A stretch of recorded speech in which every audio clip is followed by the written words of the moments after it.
என்னடா எங்க கொண்டு வந்து இடிக்கிறீங்க? பிரேக் பிடிச்சா நான் ஏன்டா வந்து இடிக்கிறேன்? உட்றா உட்றா உட்றா. ஆமா, எங்கடா உங்க சைதே சத்யா? மேல தூங்குறாருண்ணே. அவன் என்னைக்கடா சுறுசுறுப்பா எந்திரிச்சு வேலையை பார்த்திருக்கான்? வாழ்க்கையில அவன் பார்க்காத ஒரே விஷயம் என்ன தெரியுமா? சூரிய உதயம் தான். அங்கங்கண்ணா போறீங்க? எனக்கு அர்ஜென்ட்டா 2000 ரூபாய் தேவைப்படுதுடா. அதான் சத்யா கிட்ட வாங்கலான்னு போறேன். ஏன் உங்ககிட்ட 4000 இருக்குதா? அதுக்கு இல்லண்ணே, மணி இப்ப 9 தான் ஆகுது. 11 மணிக்கு முன்னாடி எழுப்புனா அண்ணனுக்கு கோவம் உங்களுக்கே தெரியுமில்ல. இப்போ உனக்கு மணி 11 ஆகணும், அவ்வளவுதானே? இங்கே பார். என்னண்ணே உங்க வாட்சில மணி 11 ஆகுது. ரிப்பேரா? ரிப்பேர்லடா, ப்ரிப்பேர். தலைவன் எதுலயுமே கொஞ்சம் முன்னெச்சரிக்கையா தான் வருவேன். இப்ப பார்.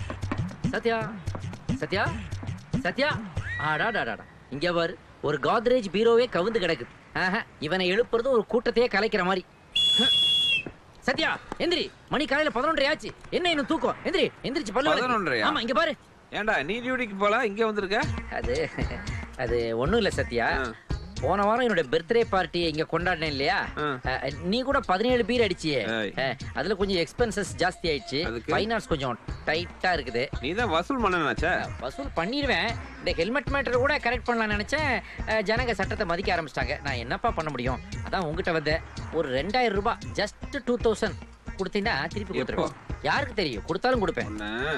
டேய் அம்மாவாசை, என்னப்பா இவ்வளவு வெயில அம்மாவாசை கூப்பிடுற? பணம் அவன்கிட்ட தான்டா இருக்கு. பணம் அவன்கிட்ட இருக்குடா. ஐயோ டேய் அம்மாவாசை, டேய் மேல வாடா. ஆபீஸ்ல கூப்பிடுறாங்க. பணம்லாம் இருக்குல்ல அவன்கிட்ட? குடு. இந்தாப்பா, இது உள்ளதான் பணம் இருக்கான். ஒன்லி 2000 தான். மிச்சமெல்லாம் நீயே வச்சுக்க. டேய் கிட்டத்துல வராதடா. ஆயில் படுதல இடியட். Bad small. குடுப்பா. ஏண்டா இந்த 67 40 எவ்வளவு வந்துட்டாரா? 11 மணிக்கு தானே வரனாங்க. இப்ப மணி 9:30 தானே ஆகுது. இல்லப்பா, என்கிட்ட விட்டுப்பா. அடிக்காத. இங்க வாட்ச் இருக்கேப்பா.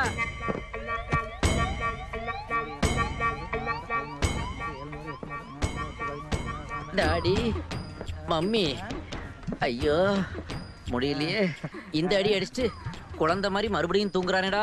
இப்ப உனக்கு திருப்தியா? ஆமாண்ணே. போடா. அப்பா.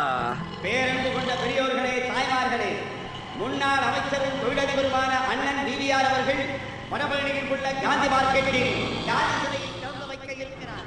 அது சமயம் நீங்கள் அனைவரும் திரளாக என்னையா சொல்ற? ஆமா சார், செலவு இருக்கிற அன்னைக்கு மார்க்கெட்ல உங்களுக்கு கருப்பு கொடி ஆட்டத்தை முடிவு பண்ணிருக்காங்க சார். யோ, அது என்னோட ஃபேக்டரி. நான் நினைச்சா திறப்பேன், நினைச்சா மூடுவேன். அது என்னோட இஷ்டம். அதுக்காக 10 லட்ச ரூபா செலவு பண்ணி நான் காந்தி சிலை திறப்பேன். அது கருப்பு கொடி காட்ட வருவானுங்களா? இந்நேரம் நீங்க மந்திரியா இருந்திருந்தா எவனாவது கருப்பு கொடி சிவப்பு கொடி தூக்கிட்டு வந்திருப்பானுங்களா? எல்லாம் என் தலையெழுத்து. நேத்து அரசியலுக்கு வந்தவன் பொண்டாட்டி எல்லாம் கார்ல ஆறுன்னு சுட்டு விட்டு கௌரவமா தெரியல. அறிவு கிட்டவள, அது ஆறுன்னு இல்ல, சைரன். ஆமா, இதுல ஒன்னும் குறைச்சல் இல்ல. ஜெயிக்கிற கட்சியா பார்த்து கூட்டணி செய்து பதவி பிடிக்க துப்பு இல்ல, பேச மாட்டீங்க பேச்சு. என்னடி பண்ண சொல்ற? இந்த கட்சி தான் ஜெயிக்கும், அந்த கட்சி தான் ஜெயிக்கணும், எல்லா பத்திரிக்கையும் மாத்தி மாத்தி கருத்து கணிப்பு எழுதுறானுங்க. அதை நம்பியெல்லாம் நான் கட்சி மாறினேன். குரங்கு மாதிரி மாறி மாறி தாவுனது தான் மிச்சம். நான் சேர்ந்த எந்த கட்சியும் உருப்படல. இப்ப அரசியல் அனாதையா வீட்டில் உட்காந்துருக்கேன். பழையபடி இமேஜை பில்டப் பண்ணலான்னு தான் காந்தி சிலை அது இதுன்னு செலவு பண்ணிட்டு இருக்கேன். அதுக்கும் வேட்டு வைக்கிறானுங்களா? முதலாளி, நான் உப்பு தண்ணியில் பழப்பு நடத்தினாலும் சாப்பிட்றதெல்லாம் உங்க உப்பு தான். இப்போ என்ன, நாளைக்கு சிலை திறக்கும் போது பிரச்சனை வரக்கூடாது, அவ்வளோதானே? அண்ணாச்சிக்கிட்ட மேட்டர் சொல்லிட்டீங்கல்ல, கவலையே படாதீங்க. நாளைக்கு பாருங்க. திறக்காதே திறக்காதே, திறந்திடு திறந்திடு. கருப்பு கொடி என்ன பிள்ளைமா இருக்கு?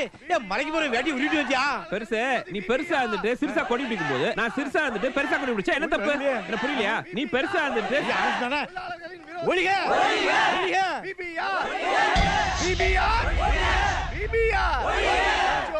எல்லாம் கிளம்பு கிளம்பு எல்லாம். ராமசாமி வாழ்க! அண்ணன் ராமசாமி வாழ்க! நானா இந்த தொழிலாளர்களுக்காக என்னுடைய உடல் பொருள் ஆவி எல்லாத்தையும் தருவேன். ஆனா தற்புகழ்ச்சிக்கு மட்டும் இந்த தன்மான சிங்கம் தலை வணங்க மாட்டான். சரி, அதெல்லாம் இருக்கட்டும். இந்தா நேத்து கொடுத்த 50 ரூபா அட்வான்ஸ், இது பேலன்ஸ். நல்லா பண்ணினா மீதி 10,000 நைட்டுக்கு. அண்ணே, பணம் எல்லாம் ஒழுங்கா வந்துருச்சுல. வெறும் கோஷம் போட்டா மட்டும் பத்தாது. கல்ல விட்டு எரிஞ்சா 500 ரூபா, அந்த விபிஆர் மண்டே உடைச்சா 5000 எக்ஸ்ட்ரா. என்ன சொல்ற? என்ன சொல்றேன்னா என்ன ராமசாமி எல்லாம் விவரமா சொல்லி கொடுறது இல்லையா? நீ என்ன சொல்றங்கிறது எனக்கே புரியலையேப்பா. புரிஞ்சு போச்சுடா. நீ பணத்தை வாங்கிட்டல? இப்ப கொடுத்தாரு வாங்க. என்ன தைரியம் தான் எங்களெல்லாம் நிறைய பேசிருப்ப. நம்பிக்கை துரோகி. யார பண்றீங்க? நீ யார் மேல அடிச்ச? டேய், என்ன அடிச்ச நீ? வேண்டாம், எங்கட்டியா காசு வாங்கிட்டு என்னையே கை நீட்டி அடிச்ச நீ? இங்க தான் நீ எய்ம் சும்மா பண்ண. ராமசாமி அடிச்சா என்ன திருப்பி அடிப்பியா? திருப்பி அடிச்சா என்ன பண்ணுவ? ஒதப்ப.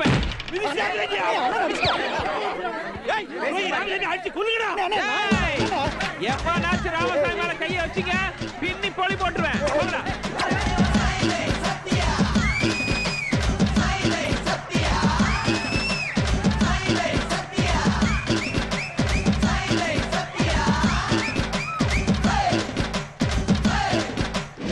ராமசாமி எப்படி உன்னை காப்பாத்தின பாத்தியா? காப்பாத்தினியா? காலை வாரி விட்டேன்னு சொல்லியா? அவன் எவனும் என்ன அடிக்கல, சுத்தி சுத்தி அடிச்சது போல நீதான். சரி, ரொம்ப தேங்க்ஸ். எக்ஸ்கியூஸ் மீ, என்ன? ஒரு ஸ்மால் டவுட். நீ யாரு, எந்த ஊரு, ஏன் வந்த, எதுக்காக இதெல்லாம் பண்ணேன்னு நான் தெரிஞ்சுக்கலாமா? ஏன் பண்ணேன்னு கடைசி வரைக்கும் உனக்கு தெரியலையா? ஆரம்பத்துல இருந்தே தெரியலையா? நீ எல்லாம் ஒரு யூனியன் போடா.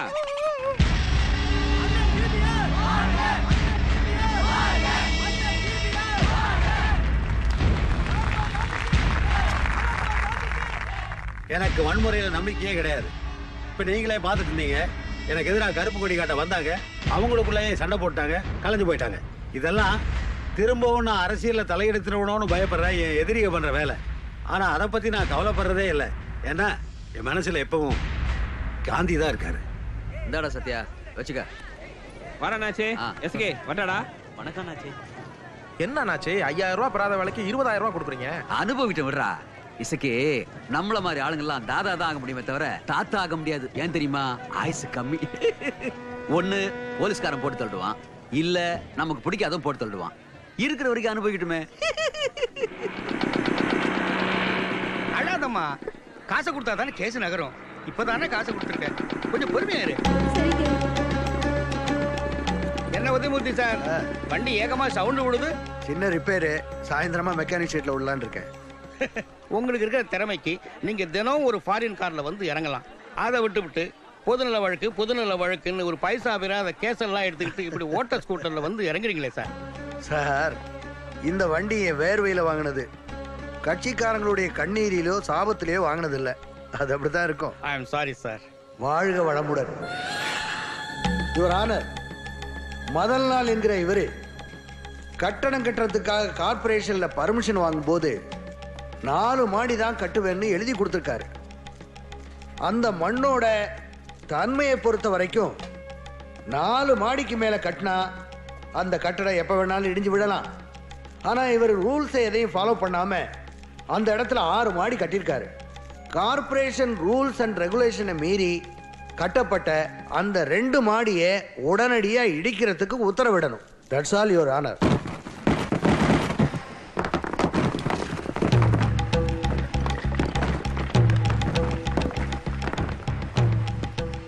இன்ஜினியர் சார், அரை அடி உயரமா இருக்கிற மாதிரி இருக்க, டேப் வச்சு அளந்து பாத்துருவோமா? யோ, அந்த அரை அடியை சேர்த்துடியா. ஏன் வேலைக்கு உழ வச்சிட போற?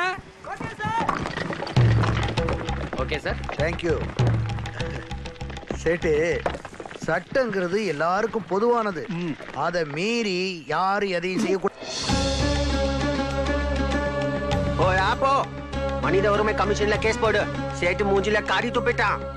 நான் அந்த கேஸ் வந்து அங்கே பார்த்துடுறேன். வாழ்க வளமுடன்.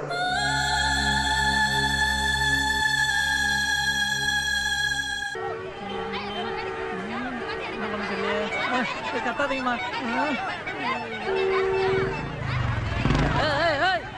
என்னங்க கலாட்டா? என்னங்க கலாட்டா?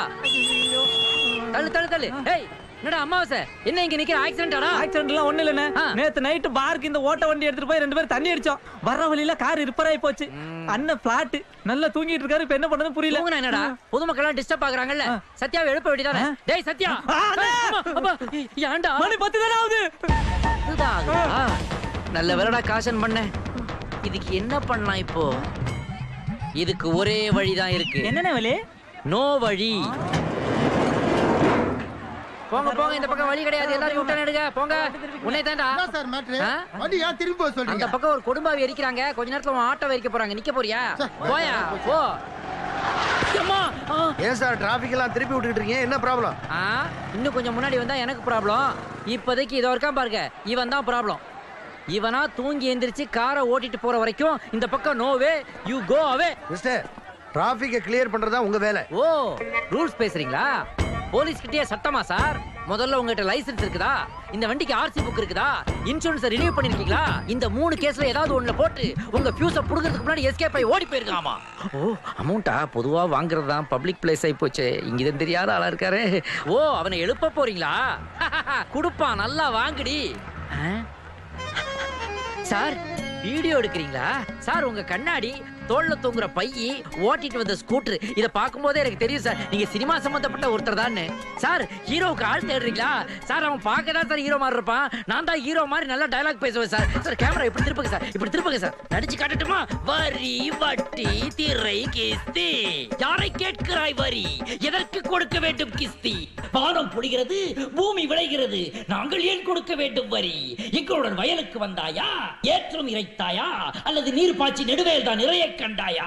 அங்கே கொஞ்சி விளையாடும் எங்கள் குல பெண்களுக்கு மஞ்சள் அரைத்தாயா? மாமனா மச்சானா மானம் கெட்டவனே தூ. மனவர சொல்றேன் சார், எல்லாம் உன்னாலதான்.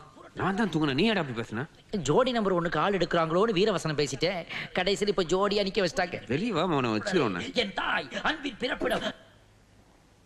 யுவர் ஆனர், பப்ளிக் பிளேஸ்ல இன்டீசென்டா நடந்துகிட்டவங்க 2 பேரையும் கடுமையா தண்டிக்கணும். So ஈபிகோ section. நிறுத்துங்க. எதுக்கு ஈபிகோ செக்ஷன்லாம் போட்டு இம்சப்படுத்துறீங்க? பழக்கம் போல 15 நாள் உள்ள இருக்கணும், அவ்வளவுதானே? ஜட்ஜியா சீக்கிரம் தீர்ப்பை சொல்லுங்க. பல கேஸ் உங்களுக்கு வெயிட்டிங்ல இருக்கு. ஏய் என்னையா கொஞ்சம் கூட மரியாதை இல்லாம ஜட்ஜிக்கே ஆர்டர் போடுற? சும்மா இரு. இந்த கோடு உனக்கு தான் பூசு, எனக்கு ரொம்ப பழசு தெரியுமில்ல. ஐயா நீங்க சொல்லுங்க.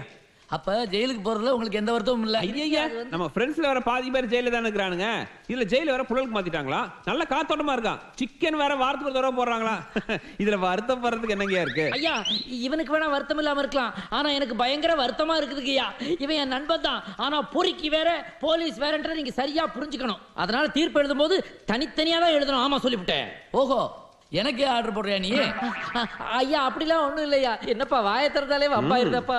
பொதுமக்களுக்கு இடையூறு தரும் வகையில் நடந்து கொண்டதால் சைதை சத்யாவும் அவருக்கு துணையாக இருந்த போக்குவரத்து காவலர் கந்தசாமியும் 15 நாட்கள் மதுரையில் உள்ள காந்தி மியூசியத்தில் தங்கியிருக்க வேண்டும் என்று உத்தரவிடுகிறேன். காந்தி மியூசியமா? ஜெயிலுக்கு அனுப்புறது திருந்தறதுக்காகத்தான், டைம் பாஸ் பண்றதுக்காக இல்ல. உங்களுக்கெல்லாம் காந்தி மியூசியம் தான் சரிப்பட்டு வரும். ஏன் சத்யா, காந்தி மியூசியம் ஜெயில காட்டிலும் பயங்கரமானதா இருக்குமோ? எப்படி இருந்தா நமக்கு என்ன? 10 ஜெயிலரு 100 போலீஸ ஜெயில சமாளிச்சவன்டா நானு. அங்க எவன் நம்மள என்ன பண்ண முடியும்? டேய் கவர்மெண்ட் செலவுல மதுரைக்கு அனுப்புறாங்க, ஜாலியா 5 நாள் என்ஜாய் பண்ணிட்டு வந்துருவோம். நன்றி ஐயா.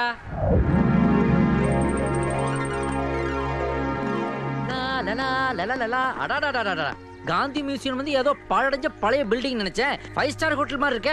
அனுபவி ராஜா அனுபவி.